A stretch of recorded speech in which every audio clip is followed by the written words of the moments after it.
Voici l'épisode de clarification quant au rôle, je le dis au pluriel, joué par les bus. Le bus est un transport de signal qui historiquement n'était qu'interne pour aller d'une tranche vers une autre. Comme ce que je vous montre maintenant, une piste audio est affectée sur un bus au niveau de l'étage de sortie pour entrer par exemple dans un auxiliaire qui va recevoir plusieurs signaux affectés sur ce même bus et le traiter donc globalement avant de repartir ailleurs. Voilà un exemple de routing interne très basique, très simple. Depuis la version 8.1, les bus permettent de véhiculer un signal interne, mais aussi vers de l'externe. Et c'est là où beaucoup de choses ont progressé. En effet, comme nous l'avons abordé dans l'épisode précédent consacré aux sorties, dès qu'un point de patch est déclaré dans la section Output, section sortie, un bus correspondant est automatiquement créé également. En d'autres termes, chaque sortie de piste de votre console transite par un bus, même si ce bus est directement affecté à une sortie physique. Quels en sont les effets et les intérêts? Grâce à la section Mapping to Output, on va pouvoir aisément assigner ou réattribuer des sorties physiques, dans le cas comme ici, où j'ouvre une session qui a été produite et sauvegardée pour la dernière fois dans un autre studio. Les appellations et les affectations physiques n'étant pas les mêmes, Pro Tools perd sa correspondance, ce qui est toutefois maintenant bien plus limité grâce à l'option Monitor Pass disponible dans la section Sortie, vue dans l'épisode consacré aux outputs. Cependant, le Monitor Pass n'est pas valable avec une session provenant d'une version inférieure à la version 12. Il suffit alors d'amener son pointeur vers la colonne Mapping to Output et d'y affecter la sortie correspondante à ce bus pour votre monitoring ici. Mais on peut l'imaginer pour plein d'autres situations bien entendu. Voici un autre cas plus complexe de routing perdu. Lors d'un mixage multicanal, comme dans cette session, j'avais anticipé un certain niveau de mixage où je regroupais tous mes dialogues, mes effets, mes bruitages, mes ambiances et mes musiques en sortie directe sur mon écoute. Mais je veux que cette sortie principale puisse être enregistrée dans ma session. Dans ce cas, il suffit de se rendre dans la section bus de la grille I/O, de dévalider le bus de sortie qui alimente ma sortie principale pour le rendre disponible au niveau des bus internes. Par conséquent, il redevient accessible dans les étages d'entrée des pistes, puis cette piste, je la sors sur un autre bus de sortie qui maintenant alimente mes écoutes. Tout cela en deux simples actions via le mapping to output. C'est en tous les cas bien plus rapide et moins dangereux que de reprendre et contrôler toutes les affectations de votre console. Surtout si vous avez un grand nombre de pistes et de routing, comme dans le cadre des fictions par exemple. Alors pour reprendre les fondamentaux, un bus se crée comme n'importe quel point de patch ou de sortie comme expliqué dans les épisodes précédents. Vous avez d'abord le bouton Default qui peut vous créer un certain nombre de passes par défaut. Ils ne sont pas très nombreux pour ne pas semer la confusion, mais sachez que nous avons la possibilité d'en créer jusqu'à 512 je crois avec les versions HD de Pro Tools. Qu'ils soient des bus de mixage interne ou des bus destinés à alimenter des sorties. À côté du bouton Default, vous avez une petite option intelligente qui permet de cibler ce que vous allez réinitialiser.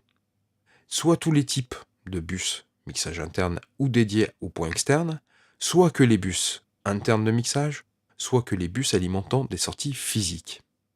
Attention car ce bouton Default est une sorte de remise en état par défaut de réinitialisation, ce qui signifie que si vous avez des bus déjà en place, nommés et configurés comme vous le souhaitez, ceux-ci seront éliminés et remplacés. Pour l'exemple, je réinitialise l'ensemble ici. Les bus créés sont tous stéréo. Si nous déployons l'un d'entre eux, nous verrons s'afficher des sous-chemins déjà en place. Nous allons créer un bus 5.1, New Path, format 5.1, et dans le nom, je vais le nommer busmix 5.1 pour l'exemple. Aussi, je vais cocher l'option AutoCreate Subpath, ainsi il me déclarera pour moi déjà un certain nombre de subpaths ou sous-chemins en place. Il apparaît dans la grille des bus, et si l'on déploie ce point de patch grâce à la flèche située à la gauche de son nom, nous voyons apparaître l'ensemble des variations de points de patch. Par exemple ici, nous pouvons voir qu'un sous-chemin stéréo existe pour alimenter les canaux gauche et droite. Nous allons en créer un nouveau pour limiter un accès au gauche-droite, mais cette fois des enceintes surround. Pour ce, je sélectionne le point de patch complet et principal nommé busmix 5.1. Je clique ensuite sur le bouton New Subpath. Je choisis le format stéréo via le menu déroulant et je valide. Il est maintenant apparu dans la liste des sous-chemins attachés au pass par rang busmix 5.1. Cependant, comme il a pris par défaut le nom bus, je double-clique sur le nom du pass principal, puis je valide.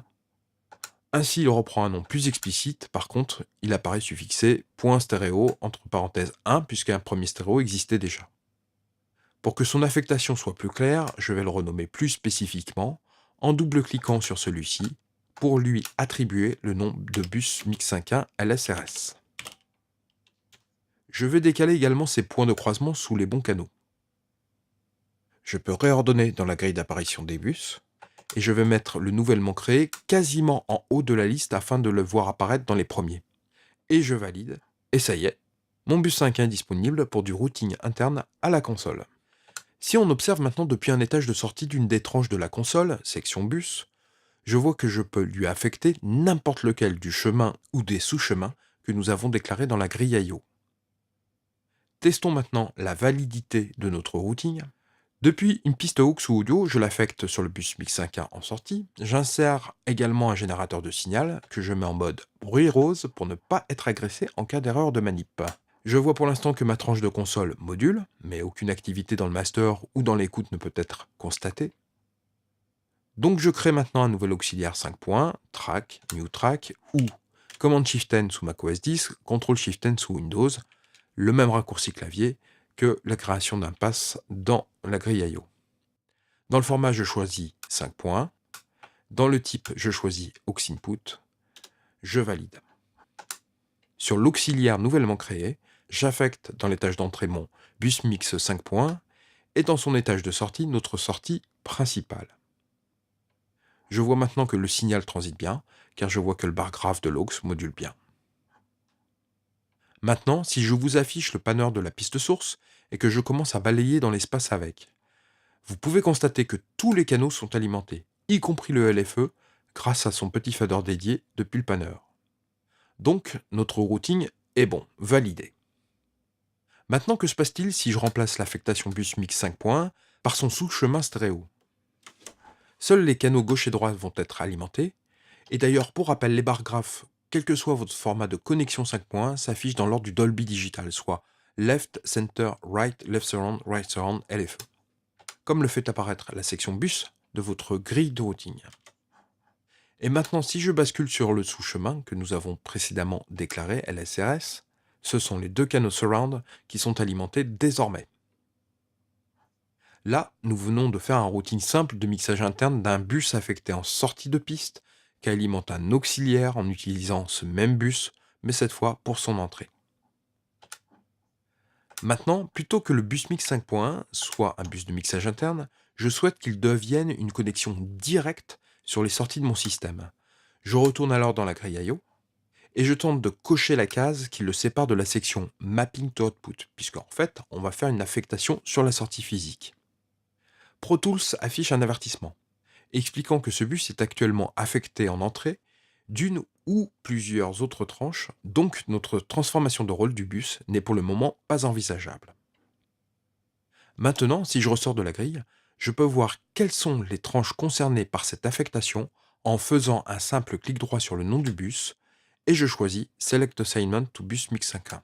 Les tranches concernées par ce routing apparaîtront alors sélectionnées par leur nom dans la liste des pistes de la fenêtre d'Edit ou de Mix.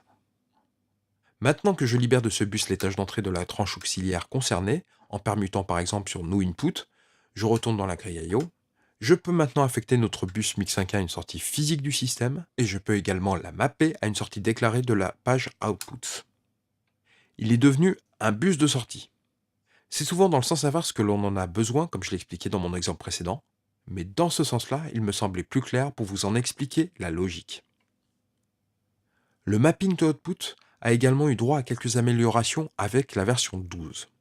D'abord, on peut maintenant affecter un bus 5.1 à une sortie d'un autre format, vers du 7.1 par exemple, et Pro Tools fera l'upmix pour nous, ou, cas le plus classique, dans une situation de downmix, si l'on affecte un bus 5.1 à une sortie stéréo, car la régie dans laquelle on se trouve par exemple ne dispose que d'une écoute stéréo. Ensuite, il est possible maintenant de faire de la multi-affectation sur un bus. Par exemple, je veux que mon bus mix 5.1 alimente mon système de monitoring 5.1, mais aussi une écoute stéréo secondaire sur laquelle je veux permuter de temps à autre pour écouter la qualité de mon downmix. Il suffit pour cela, depuis la section Mapping to Output des bus, de maintenir la touche Contrôle pour macOS 10 ou Microsoft pour Windows, et de sélectionner mon écoute stéréo secondaire, ici Monitor 2. Dans un cas, le bus alimente les systèmes d'écoute 5.1 en mode discret. Dans le second, Pro Tools produit automatiquement un downmix du 5.1 vers de la stéréo. C'est assez malin. Si on regarde maintenant sur les tâches de sortie d'une des tranches, en position Output, toutes les sorties déclarées sont accessibles, mais elles indiquent également là où se sont produits des multi-affectations. En effet, nous pouvons noter sur les tâches de sortie de l'auxiliaire deux choses. Premièrement, un petit caractère plus est apparu devant le nom de l'affectation de sortie. Cela signifie qu'une multi-affectation existe en sortie. Celle-ci est héritée de la multi-affectation que nous avons précédemment produite dans la grille I/O. Deuxièmement, un symbole supérieur est apparu après le nom de l'affectation. Cela signifie que nous sommes en situation de downmix sur au moins une des sorties affectées. Ce qui est le cas ici puisque dans la grille I/O bus, notre multi-affectation concerne le bus au format 5.1 qui est affecté ou mappé sur le monitoring stéréo. Autre chose dans ce cas, vous pouvez également désactiver le bus monitor 2, car vous n'en avez pas besoin dans cette configuration. Dans les tâches de sortie des tranches, Monitor 2 est toujours visible et accessible, mais apparaît en italique pour montrer qu'il est inactif. Donc les affectations existent, sont prêtes à l'emploi, mais il ne reste plus qu'à les rendre disponibles par un simple clic via la grille de routing si besoin est. Une autre chose à retenir également, et ce de manière générale quel que soit le type de point d'affectation I/O. Un simple clic droit sur le nom du point de connexion permet de le renommer grâce à la fonction rename. Exemple ici, je veux rebaptiser bus mix 5.1 en simple mix 5.1.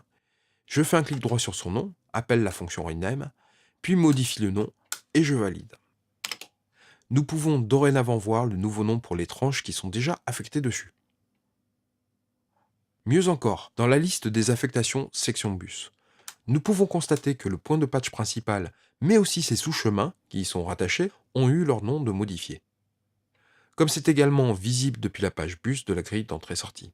Il peut toutefois encore résider quelques petites farces du logiciel, comme nous pouvons le voir de temps à autre, mais assez mineures qui seront vite corrigées dans les prochaines versions, du moins je l'espère. Voilà, même si je pourrais encore continuer et vous montrer quelques détails supplémentaires autour des bus, je crois que vous avez déjà une bonne masse d'informations les concernant pour bien saisir leur utilité et leur finalité pour votre exploitation.